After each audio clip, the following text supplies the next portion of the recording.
Alright guys, what's going on? This is Professor Diehard, and I just wanted to take a moment here and just talk about one of the most underrated JRPG series I have had the pleasure of playing. Um, it's Trails of Cold Steel, and not only that, it's the Trails series in general. So if you're new to the channel, I just want to say thank you so much for just popping in and just, watching the video for however long you do. I just want to say it means the world to me. If at the end of this video you end up, finding something interesting, and you want to tune in for some more good old action from Professor Diehard, go ahead and, leave a like, comment, maybe subscribe. So I just wanted to take a moment here and just talk about how incredible the Trail series is. So what is it? So the best way to describe it, before I even get into the details of it, I just kind of want to talk about just what it does effectively. Let's talk about its good parts, right? Some of the best things that this Trail series accomplishes is that it takes a narrative and expounds upon it with each game that comes out. Now, I know that may sound basic, like Professor Diehard. That's like the most basic concept with any type of gaming out there. Like, it's what normally happens. You have a game that comes out, there's another sequel, then another sequel. Obviously, the plot develops. But, so Trails of Cold Steel has 4 total games in this series for the Trails of Cold Steel. And the first game starts off as, you see that guy over here to the left in that white jacket? That is Rean Schwarzer. And before I even continue, I want to just go on and let you all know there's going to be slight spoilers. Not a lot, but very slight ones. I'm not going to spoil any of the plot or anything, but I'm only going to I'm going to talk about some of the characters you see, and talk just a little bit about what happens at like the beginning of each game. But not destroy, like, not give you too much spoilers, because I want you all to experience this game the way I experienced these games. Spoiler free. Maybe had some understanding of what the next game would entail, but I want y'all to see it for what it is, because this is one of the best JRPG series that is so underrated and so under the radar that there are not enough people talking about it and playing it. So I'm also going to be very honest too. I'm a very low tier channel. Obviously, still starting off. I think I made this channel about 3 years ago, so we're still a little bit new to the whole thing. And I'm a little bit restricted in what all I can do, but hopefully, just me talking about it does it enough justice. Because there's a lot of other YouTubers that have done it justice. This is just, I'm a fan. I got to talk about it. So you are Rean Schwarzer, and in the very first game, you end up attending an academy called Thor's. It's Thor's Military Academy. And just in a nutshell, you meet all of your other classmates, as you can kind of see at the little tile screen here. On the left, those are your classmates. They look a little bit older now, but it's also because this is the 4th game. No spoilers, just going to let you know about it. So those classmates, you go from just simple, those new people you meet in the classroom, you don't really know much about them, to forming a bond that prolongs itself through each game and only gets deeper and deeper as you go in. When I think about that, I think about, Mass Effect. How Mass Effect had Garrus, it had Liara, it had Ashley Williams or Caden, whoever you chose. All those big characters that you saw across the series, depending on your choices, they got closer to you or, they died. Obviously, that doesn't really happen here, but you develop these close relationships with your classmates as you're going to classes, as you're learning new things, as it tests your knowledge. that is almost very similar to what Persona has accomplished. And actually, in a lot of ways, it's very similar. The first two games, and a little bit in the third game, is very similar of how Persona set up their battle system entwined with its school system. And it's actually really cool. I enjoy it for what it is. There's like a day. It's like how it starts off. It's very like Persona again. You have months, and you go through each day. Doing different things. There'll be some time skips because you don't live off every single day. But then you'll go to a point where you have to do like a certain mission where you go out of town with your classmates. And so let's talk a little bit about the classmates. So some of the ones I can think of off the top of my head is Machias, Laura, Fee, Alicia, Julius. And there's I'm so mad at myself that I've forgotten some other names. But those are some of the characters you play with, and each of those characters has like a background. And let me explain a little bit more about that. They have such a background, not only in the history of the continent that you're on. I think the continent is Zumeria. I may be completely wrong. I'm sorry about that. I just had to talk about a little bit. I think it's here. World Introduction, World Trails. Countries is Zumeria. Yeah, I was correct. It was Zumeria.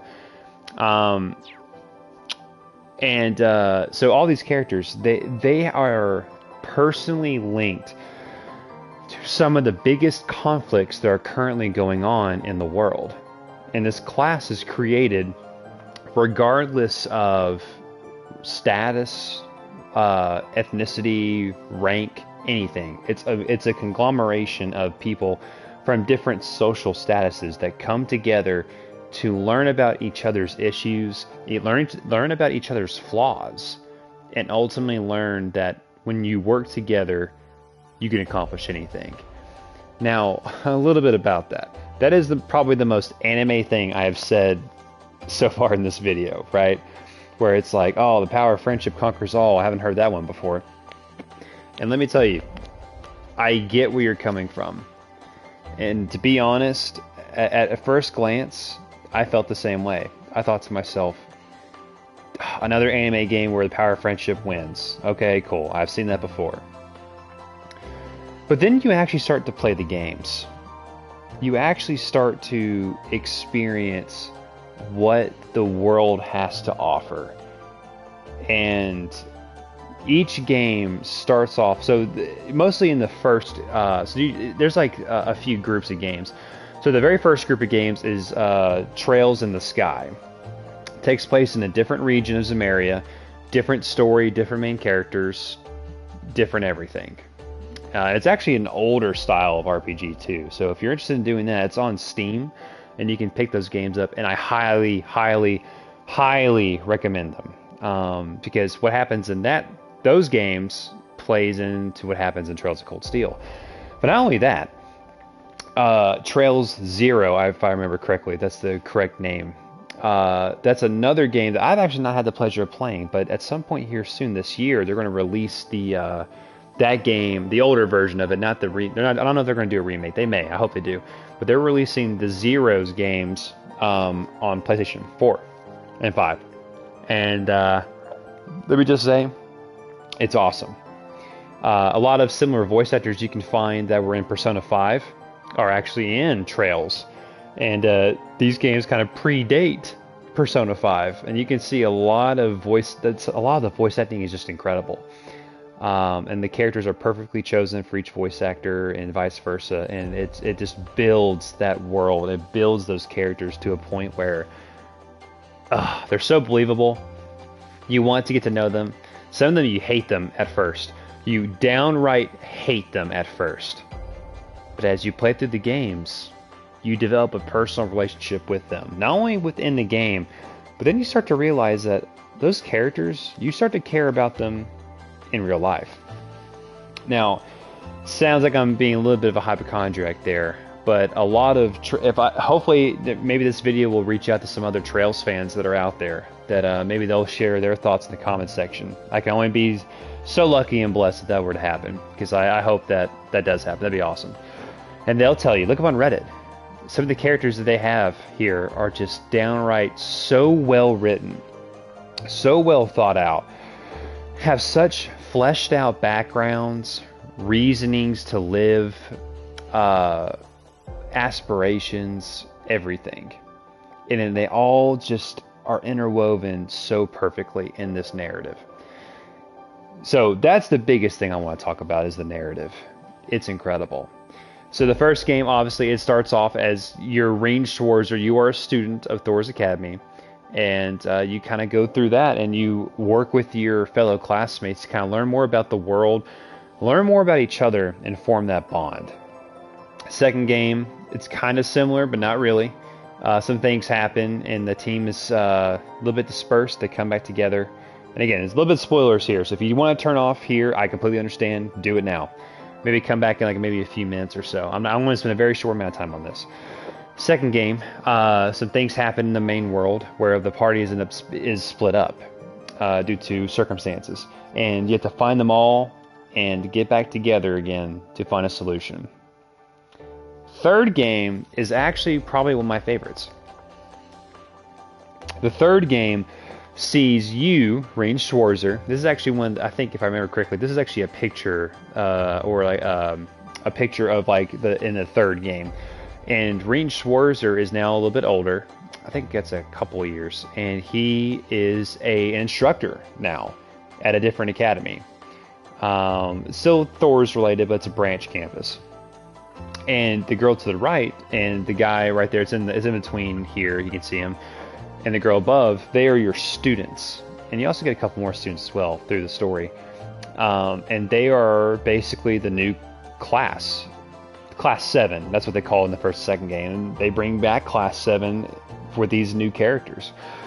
And I thought to myself, is there any way these new characters would be better than the original cast? Now, let me tell you what, the original cast still plays a huge part in the third and fourth game. But let me tell you what, the new cast they brought here are fantastic. Some of them you may know if you played the other games. But let me tell you, they didn't hold back. When it comes to Falcom, if I'm saying that correctly, when it comes to their ability to write a story and write their characters, it's incredible. They do such a good job of fleshing them out, giving them reasons to live, giving them reasons to maybe hate other people or not like other people.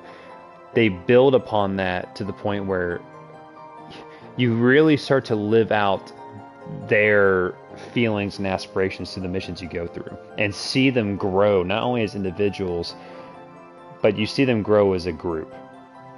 And it's awesome. It's just freaking awesome. And then all that leads to the fourth game, which I'm not going to spoil at all. I'm just going to say that if I were to spoil it, it would be doing you a massive disservice. But what I will say is that all the main characters from all the other Trails games, all the main characters and other side characters too, are back. And they all come together in this one game. And let me tell you what, it's awesome. I didn't have the pleasure of being able to play all of the original Trails games. I only played the first one, and I almost beat it. I need to still go back and beat it. In the Zero game, I didn't have the pleasure of being that either. I plan on buying the new one when it comes out. Not the new one, but when they re-release it on PS4, I plan on playing it. It's going to be awesome. And I cannot wait, because I get to finally live out those prequels to the Trails of Cold Steel series and see what was happening in other areas of the continent. So anywho, so why else should you pick up this game? Well, I think a big reason should be the combat. So what Trails of Cold Steel does is it's actually quite interesting. So I'm just going to kind of go to this is towards the end of the game, right? And there may be somewhat of spoilers and there's a little bit of confusion. If you don't want to watch this part, I completely understand. Maybe come back again in a few minutes. But the best thing I can do is just kind of talk about it and see what's going on and show you why I think this game is just incredible. So if you take a look around here, first of all, I just love how good old Reen looks in the fourth game. It's pretty awesome. I love his outfit. Different outfits you can get in the game too, which is really cool. And it goes through the cutscenes too, which is also great. So anywho, let's talk about a little bit about the combat here. Oh, I just realized the fourth game they changed that. Oh god. Hope I can find something that could just demonstrate the combat a little bit here. Come on, come on, come on. Don't let up. There we go. So, the first and second game is a little bit different from how the third and fourth game did the combat. So the third game changed the combat up quite a little bit by adding systems like the order system, where different formations will give you different buffs, debuffs against the enemy, and so on and so forth. So, you have arts, which is your magic abilities. So the red would normally be like fire or anything around those lines. Green is usually wind. And again, I'm explaining this very poorly. There's other people that can explain a lot better. But also there's healing, buffs, evasion buffs, so on and so forth. So offensive and defense, or offensive and just support buffs. Then you have crafts, which is specific to each character. Each character has their own. So, let's take a look at what Reen has. Arcane. Arcane Gale! Ha! Everyone okay? So, I'm going to be honest with you. Very easy fight, right? If you look at my level, I'm like level 142. So, yeah, I'm a little bit overpowered to this area right now. I can't remember what I was doing. This is again the finale, so I'm playing through it. I haven't beaten it just yet, but I just want to talk about it. The combat offers such strategy and versatility that you can actually program each character to be good at different things and building them a certain way with the equipment that you can get. That's my controller being weird, sorry about that. The equipment you can get, the items you can find that can also buff your different stats that you can see there on the left hand side. And you already know that we're going for that evasion boost, because let me tell you what, evasion tanks, first second game, are downright broken. You get an ability that makes your evasion 100%, or not even 100%, but then you do Shining, which gives you another boost to evasion. You are literally going to be impossible to hit in the first second game. Unless certain magic abilities hit you, but even then, it's still ridiculously difficult. So they nerfed it a little bit in the third game, which is, it can still be pretty damn useful in the third and fourth game, but it's a little bit different, and you can still get hit. Anywho, moving on. So you go to you have all your characters here. So there's usually only 4 characters that start off, and you can switch them like so. At certain levels, or certain parts of the game, you'll be kind of stuck. There's a certain amount of characters you can actually have in your party. So it's usually only about 4 characters max, but then you can have some support characters. So a max of about 7 characters in total. So, or more. Sometimes you can have a whole party and just switch them out whenever you want. And even switch out Reen too, if I remember. Actually, right now you can't switch out Reen. Let's see, can you switch them out of the main party? You can, never mind then. Look at that. So if you ever want to play as other characters, you kind of let Reen take a back burner, and take him on the back seat there, you can do that. Focus on the other characters. But everyone levels up the same, which is really awesome. So you never really feel like one character gets like incredibly weak. You usually see that in the first and second game a little bit more, but third and fourth game they definitely fixed that, which is awesome. It makes it play a lot better. So, back to my other point. So ornaments, if I said that correctly. So you have these things called quartz, and if you look over here, you have a little doohickey here that looks like a Power Ranger, a little morpher here. You basically can craft your character the way you want him to be, him or her. And let me tell you what, it's awesome. It's a little bit overwhelming at first, and you have to max them out, and you have to increase them a little bit just so they can be to their strongest abilities. I don't think I have any characters that are not maxed out yet, or sorry, that are not maxed out at all. I'm pretty sure everyone's all maxed out by now. So, depending on what quartz you have, you can input certain quartz. Like for this slot, you can put whatever quartz you want in here. And there are a ton. Just look at the options here. If you want to make a character that's just a defensive character that doesn't do any offense, you can do it. If you want just an offensive-based character that has 0 support, You can do that. You want to make a character that's just support or intermingles between offensive and defensive? You can do that as well. Which gives you the ability to create the characters that you want, let them fight the way you want, which creates this whole other level of strategy that feels rewarding and it feels so damn good. And there are so many builds you can find online that could like even maximize your characters even further. Then you have Master Quartz, which you will see, I think, in the second game when it finally came in, if I remember correctly. And Master Quartz is basically every character has like their Master Quartz or like their one quartz. But in the fourth game, in the third and fourth game, if I remember correctly, you can actually share one with another party member. And then that also adds another full-on buff and abilities, attacks, buffs, all that to your character. Depending on what slot's in. If it's in the main slot, you get everything. You get, if it's in the second slot, you get like half of it, or like the first part of it. Which again, leads to a system where you can build the characters the way you want to build them. Which is downright awesome, as I might add. Yeah, I'm sorry. I'm just kind of just taking this time to kind of just analyze this and look at it as it is. So anyway, when you have your quartz set, you look at your arts, and you're going to see all the abilities that you have. Now, this is late. This is a late game. This is in-game level right here. So what you're seeing here is just a conglomeration of all the quartz I have right now because I spent that time upgrading my quartz, making it better. And just take a look at that. Look at all that, baby. It's good stuff. Good stuff. He's a good character. I'm proud of my Marine. You can also go change... Oh, shoot. That scared the crap out of me. I forgot that they talk back. Whew. That actually gave me a lot of anxiety. So you can also... I'm not used to him talking all the time. Can I change that? Okay. I guess not. That's annoying. Okay. For some reason, they will...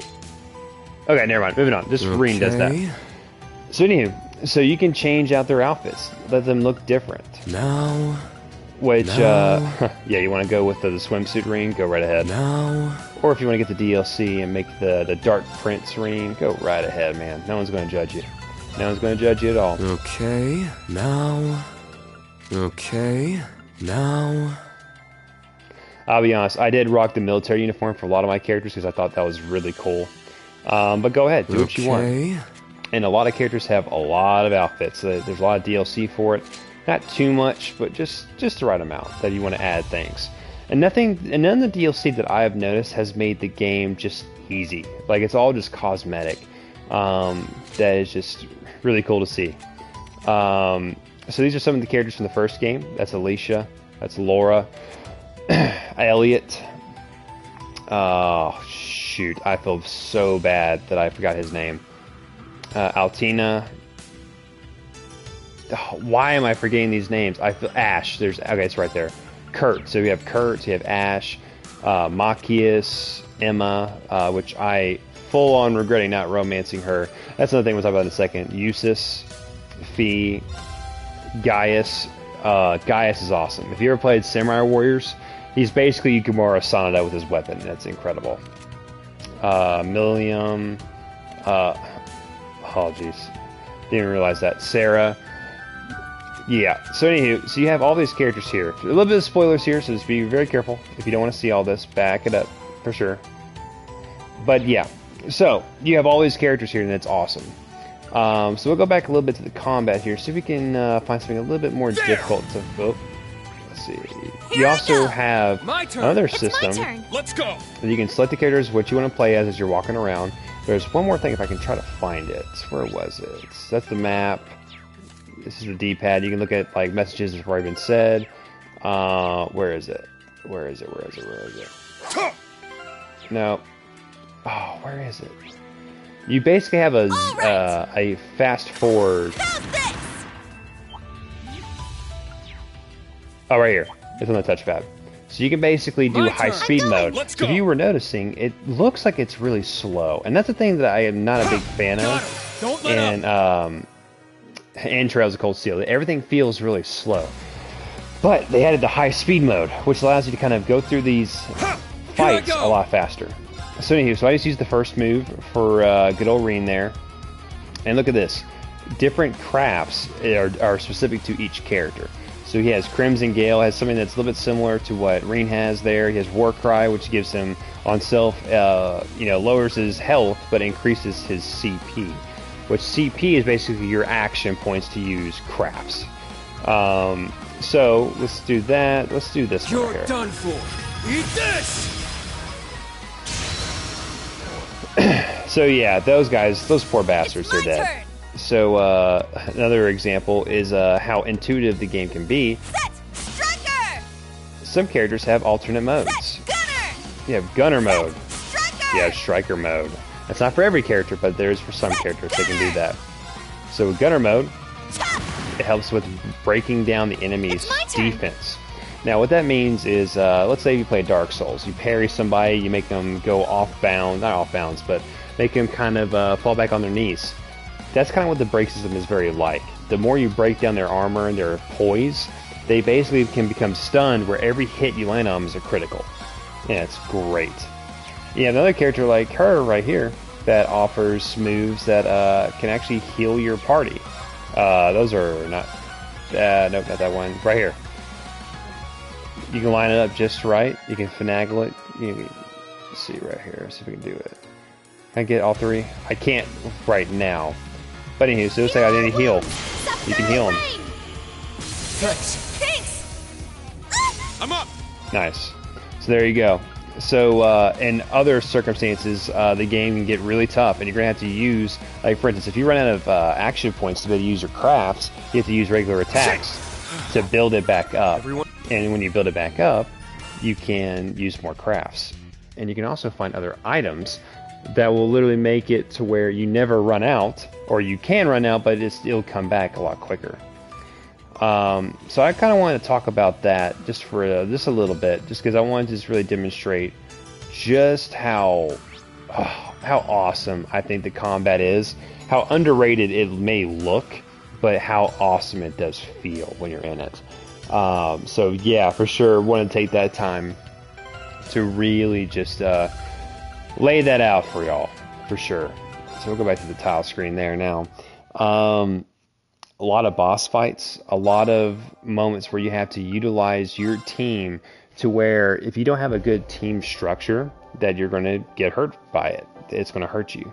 But if you know if you know all of your team members, you can create a good 4-man team, 6-man team that can be, tapped in, tapped out to where you're benefiting the party as a whole. And that's where this game shines. So, now we talked about the narrative, talked about a little bit about the combat, talked about the formations you can do, and they offer different buffs and all that. What else did I talk about? The music. The music is just incredible. There are some pieces of music here that are just downright inspired. For instance, I'm going to turn off the music right here. And the song I'm about to play for you off my phone here is not my music at all. It is a song that is from the Falcom sound team that I got this off of iTunes. You can get it at any point. Now this song, when it plays, and this song I think makes its appearance in the 3rd Trails of Cold Steel game, and it comes back in the 4th game, is a song called Things to Tell You. And when this moment, it's almost as similar as Toradora, where if you ever watched Toradora, there is a song called Breaking My Pieces, or Lost My Piece. That's called Lost My Pieces. And when that song plays, you know a serious moment's happening, or a heartfelt moment is happening. Same thing with Trails of Cold Steel. They have a song here, and I just want to take a moment to just play it for you. So just take a moment to take a listen.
So I want to take a moment and just let y'all experience that incredible piece of music that anytime that song starts to play, I immediately stop talking. I immediately stop. Like if I'm looking at my phone or a little bit distracted, I tune into that moment.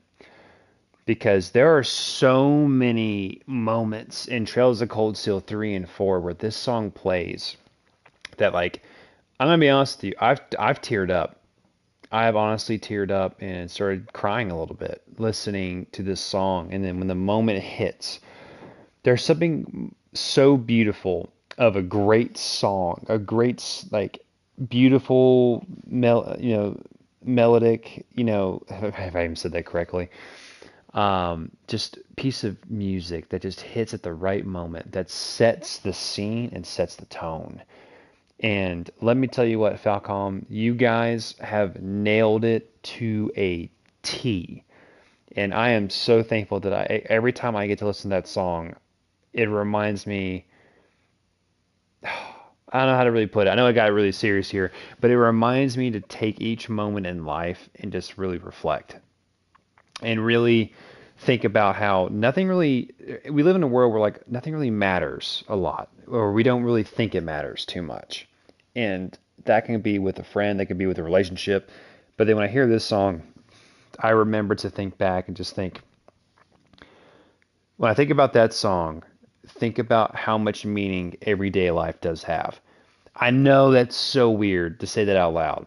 But if you just think about the name of the song, it carries additional weight. And the song is called Things to Tell You. And it's by, the Trails of Cold Steel team. So shout out to them, because my Lord, it's incredible. Yeah, so sorry, coming off of that. But not only that, there's other musical pieces that just have awesome battle music to it. It just like you get really into the song. Like when shit hits the fan, you have that awesome battle music that's just ready to hit when a serious moment's here. So, but not only that, yeah, the characters are great. The story is, let me tell you what, the first game, this is what every single reviewer will tell you about Trails of Cold Steel.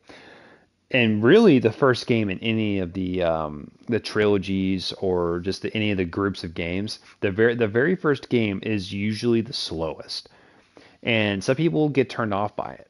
And let me tell you what, I remember buying the first Trails of Cold Steel game, and I was just like struggling at the beginning because it felt so slow. It takes a long time. That narrative like is building and building and building to the point where like it just blows up. But it's really funny because the first time I got the game, I stopped playing it for a couple of years. Where I stopped was where the plot blew up, and it was crazy in the first game, and it hooked me, and I missed it. And that's the thing that you have to, if you are interested in the Trails of Cold Steel series or just the Trail series in general, you have to understand that the first game is there for a reason. And the developers know this, and even though like they understand that the game can feel slow, to the people that have actually played through the first game and got to the second game, they're so thankful that they did. And I'm one of those people because you need that foundational, like that lay of the land of understanding where you're at, who are the people around you, what's their social status, what is their purpose in the world. You need that so you can build off of that for different story bits, for different intense moments, and for the plot. And that is what Falcom does in such a great way. They know how to tell that story. They understand it's going to be slow. But at the end of the day, you are thankful that you go through that first game and you fall in love. You literally fall in love with the Trail series. Anybody who gets into the game, I feel like most of them who don't get into the game, it's either one or two things. Sorry, I'm just sipping on a little beer right here called Phase Shift. It's pretty great. So, it's a couple reasons why they don't get into the game. First reason is because it's a JRPG. And if no one knows what a JRPG is, it's okay, I'm not going to make fun of you. It is a Japanese RPG. So it's from Japan. And people in Japan, or Japanese developers, have a certain way of doing things, of how they make games and how they make their characters. Very animized or animeized, how you like to call it. Anime tropes, per se. Oh, you baka, you perv, blah, blah, blah, blah. So some of those moments are in the game, but it's not as much as you think it would be. And that's what's also really cool about it. They tell a great story. They have a lot of jokes on the way, but there's also this undertone of seriousness of trying to accomplish the task and work together as a team, but not only just as a team, as a class. And that's what's awesome. So yeah, it's pretty great. So I recommend that if you're going to play the Trails of Cold Steel, right? If you want to experience it in its entirety, like complete entirety to where you are getting the best experience possible, and I mean possible, I am telling you to buy the first Trails of Cold Steel, then buy the second one, then buy the third one, then buy the fourth one. And I'll tell you, the last couple years of my life was probably 3 or 4 years of my life was rough. It was really rough. I had a lot of medical things that came up. My life changed a lot. Had a very bad lung collapse. Had to have serious surgery where my lung got attached to the side of my chest wall because it's no longer free floating. Long story short, actually, we did a stream the day I came back from the hospital just because I just wanted to do it because I was stuck in there for like 11 days. Could have been worse, but still, it was rough. And I remember I moved for a job that I struggled to find enjoyment and happiness with, and I finally picked back up Trails of Cold Steel, beat the first game, got the second game, started playing through that. And when I bought the second game, I already bought the third game. And I remember looking at the third game, and like, look at this. If you look at this picture right here on the screen, I was so excited to play that third game because I knew what to expect. I knew what the third game was going to do. I just needed to get to the second game.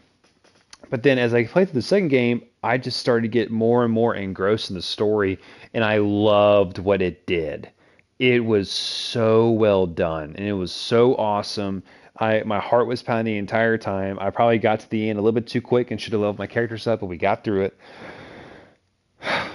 But I'm telling you, it was awesome. And then I finally got the third game, started playing through it, and enjoyed every single moment of that third game. It was so well done. Trails of Cold Steel 3 is like, I think, my favorite one out of all of them. The fourth game is so incredible, though, but I'll get into that, why I think 3 is better in a little bit. And that's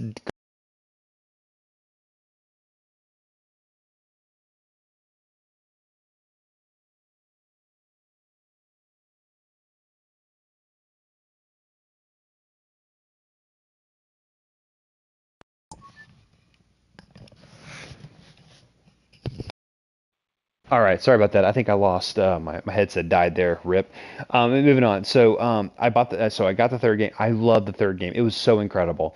And then the fourth game, I was just so excited to finally be able to play it, and it is incredible.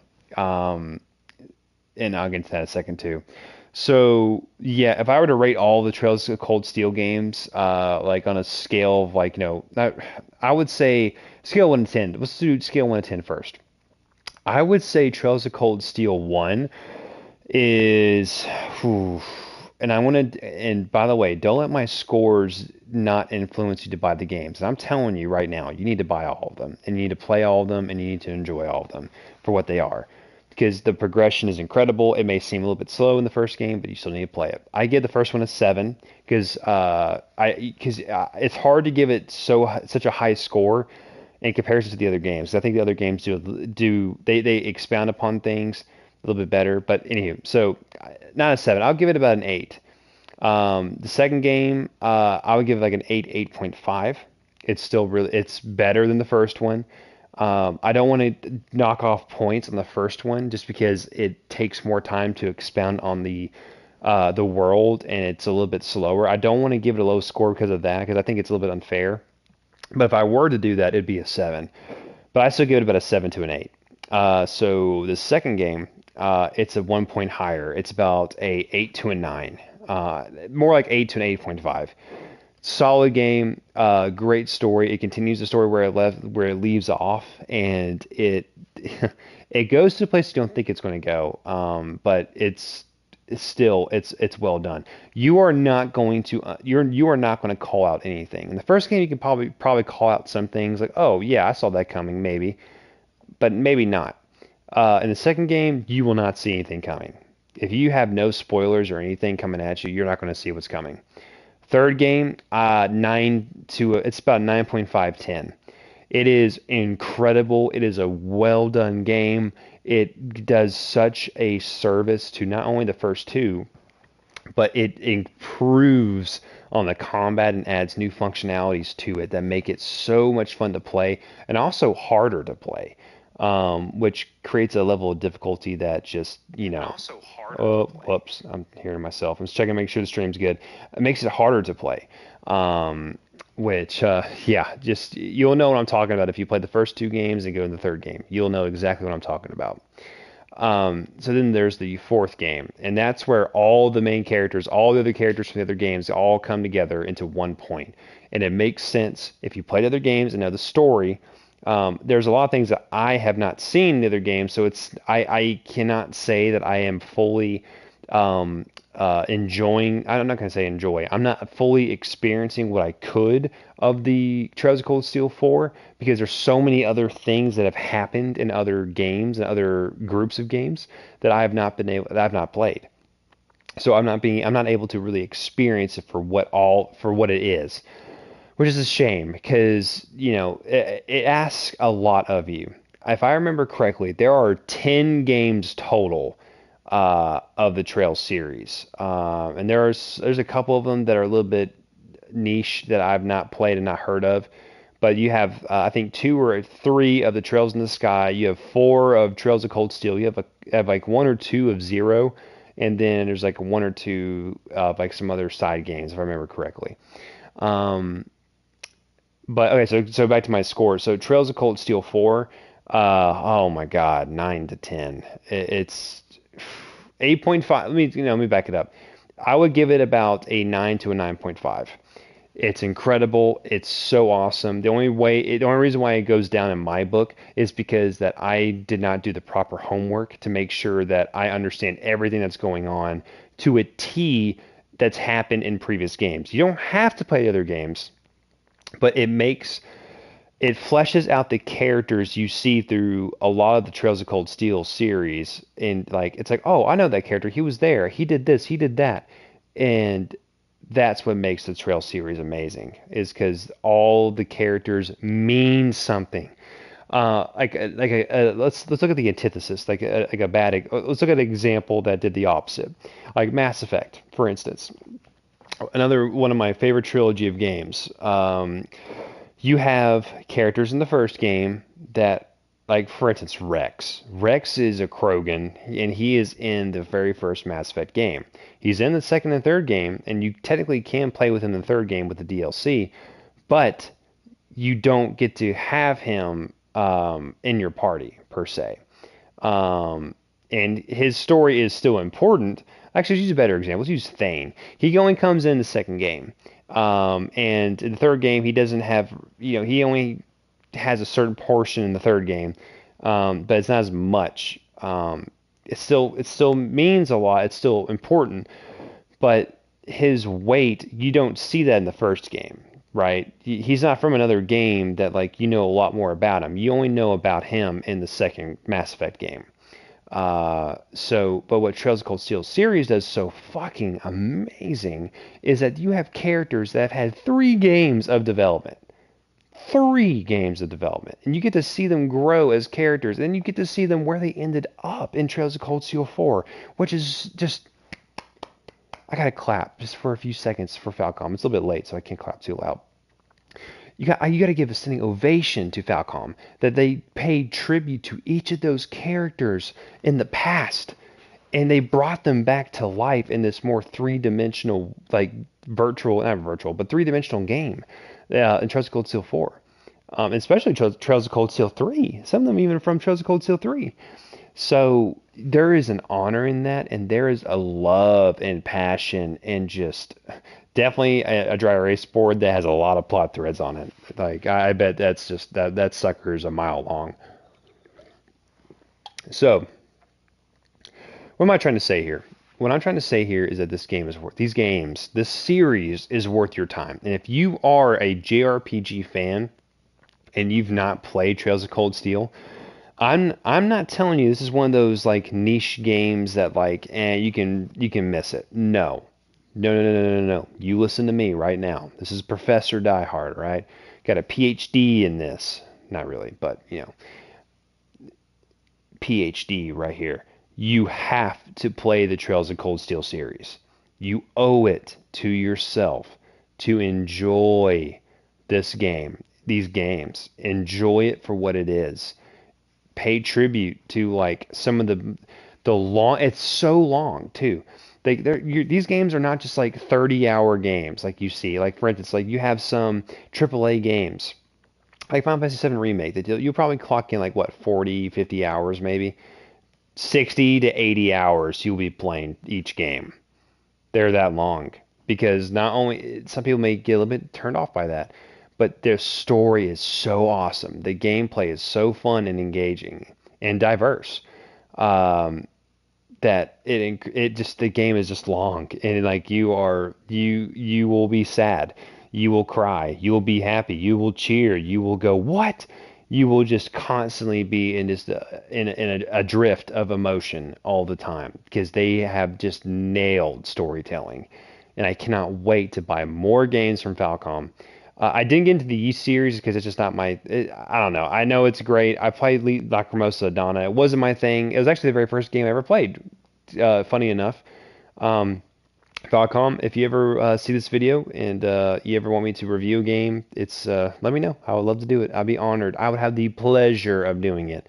And maybe around that time I'll have better equipment too. I've always bitched about that though a lot. Moving on.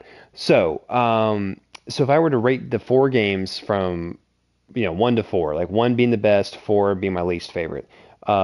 First one is 3, second one 4, so first number 1 game is Trails of Cold Steel 3. The second tier is the Trails of Cold Steel 4, Trails of Cold Steel 2, then 1.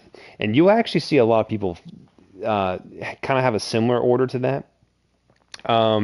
Just because just it is how it is. Because that first game is just it's very big on just growing the foundation of the world. So back to it. So why is Trails of Cold Steel 3 my favorite? So Trails of Cold Steel 3, this is big spoiler territory. Okay, I gotta talk about it. I gotta get out of my system because just if you don't want to hear the spoilers, just stop the video here. So Trails of Cold Steel 3, Rean Schwarzer helped his class and himself to basically stop this oncoming.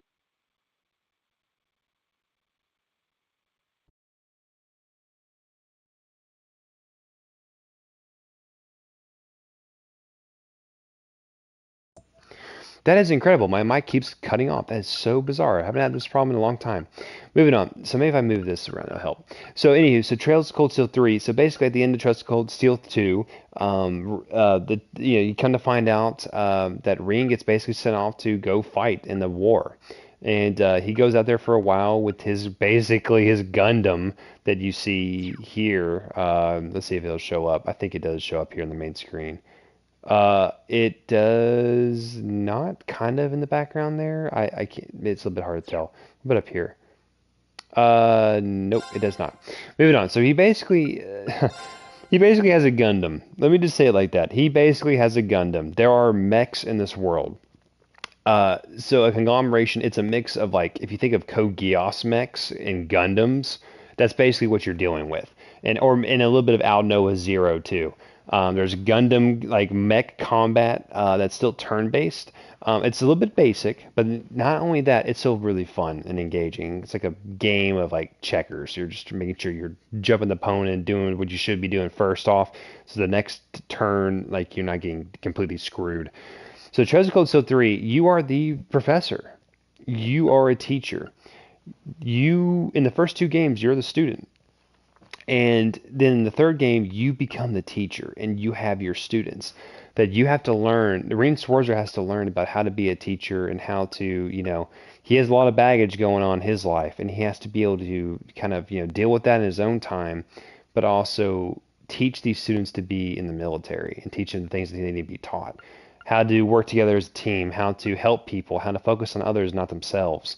All of that. And it's just, when you play the first two games and you play the third game, you feel like Reen has grown so much as a character. And then seeing his relationship build with his students, it just feels fucking great. Like, it just feels awesome. You go to similar places that you've been before that have kind of grown a little bit over time. You get to go to places that you've not seen ever.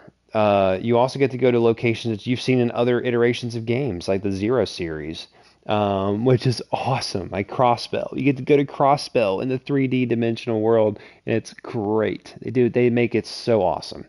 So, you become the teacher, and then also in conglomeration with that, the old class 7 is there doing different things. They all kind of went separate ways, but they're all still connected. They all still keep in touch, and then you have you have a reunion with them in that moment with like the Something to Tell You plays, that song I showed y'all, Things to Tell You, starts to play, and it's just like these relationships matter, and at the end of the day, we all want to matter at the end, and that's what I love about this game, because it reminds you that everything matters. You matter, your relationships matter, the moments that make it your world matter. It all matters. So anywho, God, I know I have just ranted and raved about this, as one definitely should, because this game deserves it. And I'm gonna give myself a little like right here, just because I hope people see it, and hopefully that little like helps. But if you are a fan of the Falcom series and you love Trails of Cold Steel, you owe it to yourself to leave a comment. And whoever comes by this little small 89 subscriber channel, show your praise and love for this game. Show your praise and love for the series, and let other people know. Let it ring out how great it is. All I gotta say is, wherever you start.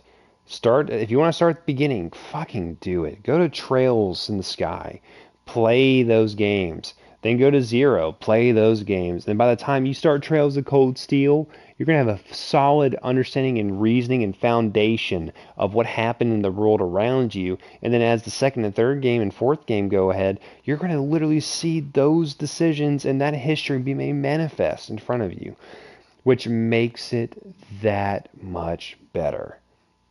But anywho, that's just me. This is Professor Diehard, just kind of taking this time to kind of show you something that I am passionate about. One of my biggest dreams is to do voice acting for anime, or voice acting for just games in general, mostly anime games, because anime has a special place in my heart. And maybe one day I can look back at this video and just kind of think about how much these games meant to me, how much I get to spot those voice actors and it just makes me smile. How much, like, all these people put in so much time and effort to make a product that just rings so true and rings so good in all the ears of the people that love it. And at the end of the day, that's a life well lived. And let me tell you what, if I ever have the honor of meeting any of those people that did this, it would be the greatest day of my freaking life. So anywho, I just want to take this time, just say again, thank you to everyone who is still subscribed. It means the world to me. I actually got a new job as a fitness manager, a facility manager in my hometown. I moved back because I missed it so much. And I say a lot busy these days, working 50+ hour weeks. And I just want to say that to all the people that still tune in and maybe watch my videos occasionally, or my friends that know that I do this and they listen and they listen to me, they laugh with me, and they do all that. I just want to say you all matter to me very much. But anywho, yeah, sorry, I get kind of emotional about these type of things, because this is something that I love to do, is just talk and just let people know the things that I love in hopes that they will love it too. Because, you know, there's some great things out there to experience. So anywho, guys, I hope you found this video somewhat enjoyable and somewhat informative. Very bare bones, but then again, sometimes it's nice to know the anatomy. You know, kind of it's good to know the anatomy. So take this time, reflect, think about something that you know in the age of gaming that we have, where we focus too much on graphics, we focus too much on how good it looks. We forget about how good it plays, and we forget about how good it reads and how good it tells a story. And I think we're losing that as time goes on. So take a moment and pay tribute to some of these developers that are across the seas that are making such incredible games that are just so fucking worth your time. But that's just me. That's Professor Diehard. Just want to provide you this little commentary in hopes that you pick it up. And if you pick it up, let me know what you thought. Tell me about it in the comments below. Let this be like the annals of history per se, as they well, no one young is saying that, but let this be a type of thing that you can kind of come back and just say, dude, I listened and I played it and I want to tell you about it because I want to hear it. But anywho, this is Professor Diehard. I'll catch you guys on the flip side. Deuces.